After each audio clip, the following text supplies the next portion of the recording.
Hello everyone, good morning and welcome back to my another mini blog. তো সকাল সকাল ঘুম থেকে উঠেই দেখি যে বাবা নিজের রূপচর্চা নিয়ে বসেছে, তাই আমিও এদিকে রান্না চাপিয়ে দিলাম। তো আজকে আমি বানাচ্ছি চিকেনের পাতলা করে ঝোল। তো এখানে আমি ভাত খেয়ে নিচ্ছি। ভাত খেয়ে আমি চলে গেছিলাম একটা বান্ধবী বাড়ি। সেখানে যাওয়ার কারণটা হচ্ছে আগের দিন রাতে বান্ধবীর একটা অ্যাক্সিডেন্ট হয়ে যায়। অ্যাক্সিডেন্টে পায়ে প্রচুর পরিমাণে চোট পায় এবং প্লাস্টার করতে হয়। যাই হোক, বান্ধবী আমাদের অনেক স্ট্রং, কাউকে বুঝতে দিচ্ছিল না ব্যথাটা কেমন, বাট আমি বুঝি যে ব্যথাটা কেমন লাগে। তো যাই হোক, এখন তোমরা একটা গান শুনে নাও।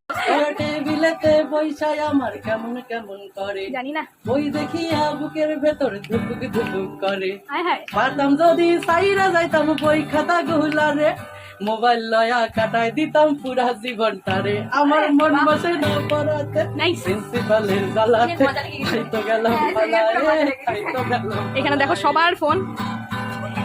তো এইভাবেই আমরা এনজয় করছিলাম। তারপরে চলে আসলাম বাড়িতে এসে একটা নুডলস বানিয়ে নিলাম। ভাত খেতে একদমই ইচ্ছা করছিল না। আজকের জন্য দ্যাটস ইট। ভিডিওটা ভালো লাগলে লাইক আর সাবস্ক্রাইব করে দাও। টাটা।